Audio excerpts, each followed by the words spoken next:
Welcome to English with Jim. Today I'm going to discuss how to identify parts of speech.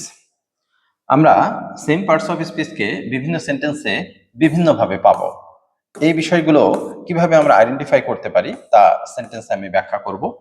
এখানে আমরা দেখতে পাচ্ছি দুটো preposition একসঙ্গে আছে।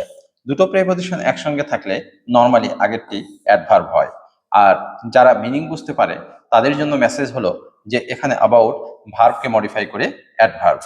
এখানে অ্যাবাউটটা হচ্ছে প্রিপজিশন, কারণ এটি হিম প্রোনাউনের আগে বসেছে।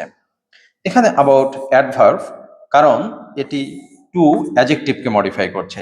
He lives about 2 Miles from here, এখান থেকে সে প্রায় 2 মাইল দূরে বাস করে। আমরা প্রায় কথাটি বাদ দিলেও সেন্টেন্সের অর্থ পরিপূর্ণ থাকবে। এরপর several main were standing about, assertive sentence, imperative sentence এবং ইয়েস নো কোশ্চেনের লাস্ট ওয়ার্ড প্রিপজিশন হলে সেটি অ্যাডভার্ব হয়। যে টপিকটি তোমাদেরকে আমি শেখাচ্ছি এটি মেডিকেল এবং ইউনিভার্সিটি অ্যাডমিশনের জন্য অনেক অনেক বেশি গুরুত্বপূর্ণ একটি টপিক। তোমাদের যাদের লক্ষ্য হলো মেডিকেল এবং অ্যাডমিশনের চান্স পেতে চাও, তাদের বিজ্ঞানের পাশাপাশি ইংলিশে অনেক বেশি গুরুত্ব দিতে হবে। ইংলিশ এবং সাধারণ জ্ঞানে সর্বোচ্চ প্রিপারেশন যদি নিতে পারো তাহলেই মেডিকেল এবং ভার্সিটিতে চান্স পাবে, আদারওয়াইজ এটি একদম অসম্ভব একটি কাজ। একাডেমিক ইংলিশ এবং অ্যাডমিশন ইংলিশের মধ্যে অনেক পার্থক্য আছে, আর এই পার্থক্য বুঝেই তোমাকে অ্যাডমিশনের জন্য প্রিপারেশন নিতে হবে। So let's see the other sentence. আবাব লাস্টে আছে, এটি অ্যাডভার্ব হবে। আমরা হোয়ার দ্বারা কোশ্চেন করে উত্তর পাবো। The heavens are above where. Then the moral law is above the civil, এখানে দ্য সিভিল নাউনের আগে আছে, সো এটি হবে প্রিপজিশন। আর্টিকেল বা ডিটারমিনারের পরে দুটো শব্দ, তার মানে সবসময় আগেরটি অ্যাডজেক্টিভ, পরেরটি হবে নাউন। এই অ্যাবাব হবে অ্যাডজেক্টিভ, সেন্টেন্স হবে নাউন। এরপরে আমরা দেখতে পাচ্ছি যে এই সেন্টেন্সটি শেষ হয়ে গেল দুটো প্রিপজিশন দিয়ে। দুটো প্রিপজিশন দিয়ে সেন্টেন্স হলে শেষ হলে আগেরটি হবে প্রিপজিশন, পরেরটি হবে নাউন।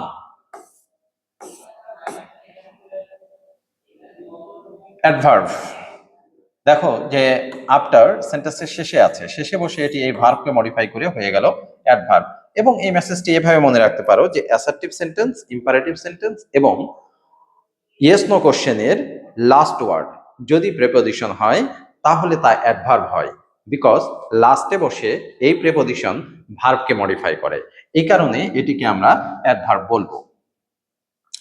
এটি প্রিপজিশন কেন? কারণ হিজ ফাদার নাউনের আগে আছে, এজন্য প্রিপজিশন। এবং এই মিনিংটি অনেক বেশি গুরুত্বপূর্ণ। হি টেকস আফটার হিজ ফাদার, তার মানে সে দেখতে তার বাবার মতো অথবা সে স্বভাবে তার বাবার মতো। এখানে একটু কনফিউজড হয়ে যায় স্টুডেন্টরা যে লুক আফটার আর টেক আফটার, অনেকে দুটোকে একই রকম মনে করে, আসলে দুটো কখনোই একরকম না। লুক আফটার মানে দেখাশোনা করা, যত্ন নেওয়া, আর টেক আফটার মানে হচ্ছে একই রকম দেখতে বা স্বভাবের যদি মিল থাকে তাহলেও আমরা টেক আফটার বলতে পারি। এখানে দেখো যে আফটার এজেস, এজেস একটি নাউন, সাবজেক্টের জায়গায় দুটো শব্দ থাকলে সবসময় আগেরটি হবে অ্যাডজেক্টিভ, পরেরটি হবে নাউন। এরপরে আমরা দেখব যে আফটার দুটো সেন্টেন্সকে যুক্ত করেছে, আগে একটি পাস্ট ইনডিফিনিট টেন্সের সেন্টেন্স এবং পরে পাস্ট পারফেক্ট টেন্সের আরেকটি সেন্টেন্স। এ কারণে দুটো সেন্টেন্সকে যুক্ত করে আফটার হয়ে গেল কনজাংশন। এই সেন্টেন্সটি বিভিন্ন অ্যাডমিশন টেস্টে এসেছে। এই সেন্টেন্সটিকে একটু সাজাতে হয়। দেখো সেন্টেন্সটি আছে কি যে after the storm comes the calm, তোমাকে লিখতে হবে এভাবে, the calm comes after the storm, অর্থাৎ এটি হলো সাবজেক্ট, ভার্ব, তারপরে অ্যাডভার্ব ফ্রেজ এটি। তো এই সেন্টেন্সটি মেডিকেলে এসেছে, ভার্সিটিতে এসেছে, তোমাকে সাজিয়ে চিন্তা করতে হবে। সবসময়ের জন্য স্ট্রাকচার এলোমেলোও যদি থাকে তাহলে সবসময় সেই স্ট্রাকচারকে সোজাভাবে সাজিয়ে চিন্তা করতে হবে কোনটা কোন পার্ট। তো আমরা যদি বলি দ্য কাম, এলের উচ্চারণ হবে না, the calm comes after the storm, আফটারকে বাদ দিলে দ্য স্টর্মের সঙ্গে কোনো সম্পর্ক থাকে না, সো এটি প্রিপজিশন। এটি অ্যাডজেক্টিভ কেন? দ্য আফটার ইফেক্টস, আর্টিকেলের পরে দুটো শব্দ, আগেরটা হবে অ্যাডজেক্টিভ, পরেরটা হবে নাউন। কনজাংশন, দুটো সেন্টেন্সকে যুক্ত করে আফটার হয়ে গেল conjunction. Adverb, the minstrels follow after, after শেষে বসে ভার্বকে মডিফাই করে এটি হয়ে গেল adverb. May comes after April. আফটারের পরে একটি নাউন আছে, আর এই নাউনকে প্রেপোজিশনকে যদি আমরা বাদ দিই তাহলে এই এপ্রিল, যেটি সঠিক উচ্চারণ এপ্রিল, যে এর সঙ্গে কোনো সম্পর্ক থাকছে না। অর্থাৎ নাউনের সঙ্গে যদি সম্পর্ক না থাকে তাহলে নাউনের আগে বসা প্রেপোজিশনটি অবশ্যই প্রেপোজিশনের কাজ করছে, আর যদি সম্পর্ক থেকে যায় তাহলে তখন সেটি অ্যাডভার্ব হবে। সো লাস্ট যে সেন্টেন্সটি আলোচনা করব, এরপরেই তোমাদের ক্লাসটা স্টপ করব, সেটি হলো অল মেন আর মর্টাল। এখানে সাবজেক্টের জায়গায় দুটো শব্দ, সবসময়ের জন্য আগেরটি অ্যাডজেক্টিভ, পরেরটি হবে নাউন। এরপর আমরা দেখি it was profit. Profit noun, আর এই নাউনকে মডিফাই করে হয়ে গেল ওয়াল, adjective. He was all alone, আমরা অ্যালোন বের করে নিই, অ্যালোন হি কে মডিফাই করে অ্যাডজেক্টিভ, আর অ্যাডজেক্টিভকে মডিফাই করে অল হয়ে গেল অ্যাডভার্ব। অল সবসময়ের জন্য সাবজেক্ট বা অবজেক্ট হিসেবে বসলে এটি হবে প্রোনাউন, অর্থাৎ indefinite pronoun.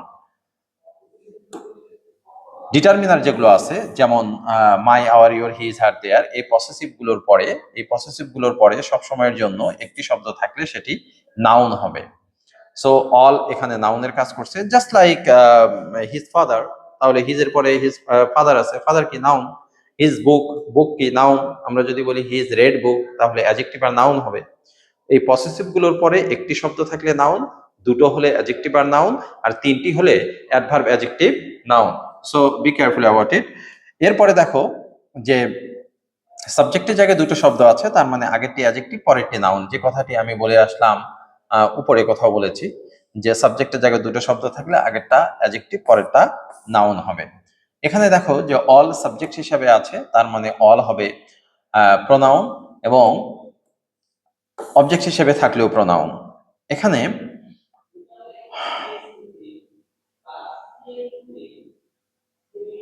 We shall lie all alike, all গিয়ে কাকে মডিফাই করছে, অ্যালাইককে মডিফাই করছে। অ্যালাইক কি একটি অ্যাডভার্ব, আর অ্যাডভার্বকে মডিফাই করে অল হয়ে গেল অ্যাডভার্ব। অর্থাৎ অ্যালাইক এসে লাইকে মডিফাই করছে, অল গিয়ে অ্যালাইককে মডিফাই করছে, এভাবে অল হয়ে গেল অ্যাডভার্ব এখানে। তারপরে প্রোনাউন, থিংস ভার্বের অবজেক্ট হিসেবে আছে, থিংস একটি ট্রানজিটিভ ভার্ব, তার অবজেক্ট হিসেবে অল হয়ে গেল pronoun, indefinite pronoun. What is all this noise, all এখানে গিয়ে নয়েজকে মডিফাই করছে, যেহেতু নয়েজ নাউনকে মডিফাই করছে তার মানে এটি একটি অ্যাডজেক্টিভ। এখানে অল সাবজেক্ট হিসেবে বসে এটি হয়ে গেল প্রোনাউন, অল সাবজেক্ট হিসেবে বসে pronoun. All for amusement, for amusement একটি অ্যাডজেক্টিভ ফ্রেজ, এটিকে একটি যদি শব্দ করি আমরা তাহলে হবে অ্যামিউজড, অ্যাডজেক্টিভ, এটি অ্যাডজেক্টিভ, অ্যামিউজড হচ্ছে অ্যাডজেক্টিভ, আর ফর অ্যামিউজমেন্ট অ্যাডজেক্টিভ ফ্রেজ। আর এই অ্যাডজেক্টিভ বা অ্যাডজেক্টিভ ফ্রেজকে মডিফাই করে অল হয়ে গেল অ্যাডভার্ব। প্রোনাউন অল একা বসে, ইনডেফিনিট প্রোনাউন। এরপরে আমরা দেখব এনি, এনি দিয়েই ক্লাসটা শেষ করতে চাচ্ছি। এনি নাউনকে মডিফাই করে হয়ে গেল অ্যাডজেক্টিভ, এনি নাউনকে মডিফাই করে হয়ে গেল অ্যাডজেক্টিভ। এবং এনির পরে যদি অফ থাকে, এনির পরে অফ থাকলে এনি হবে প্রোনাউন।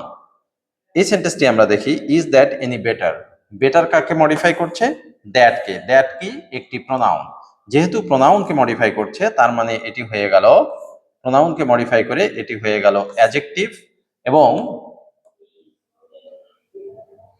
অ্যাডজেক্টিভকে মডিফাই করে এনি হয়ে গেল অ্যাডভার্ব। অ্যামাউন্ট একটি নাউন, আর এই নাউনকে মডিফাই করে এনি হয়ে গেল adjective. He is not any the words for it, any গিয়ে দ্য ওয়ার্ডস নাউনকে মডিফাই করে এটি হয়ে গেল অ্যাডজেক্টিভ। তারপরে I think you don't want is dear at any price, article sorry প্রেপোজিশনের পরে দুটো শব্দ, তাহলে আগেরটা হবে অ্যাডজেক্টিভ, পরেরটি হবে noun.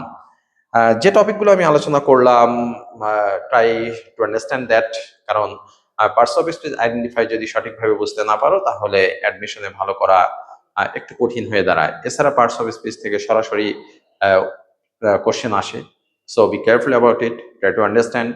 If you have any problem, you can share your problem in the comment box. I will try my best to solve your problem. যদি আমার ক্লাসটি ভালো লেগে থাকে তাহলে লাইক দিবে, তোমার মতামত শেয়ার করবে কমেন্টে, এবং সম্ভব হলে শেয়ার করবে। Thank you to watch my video.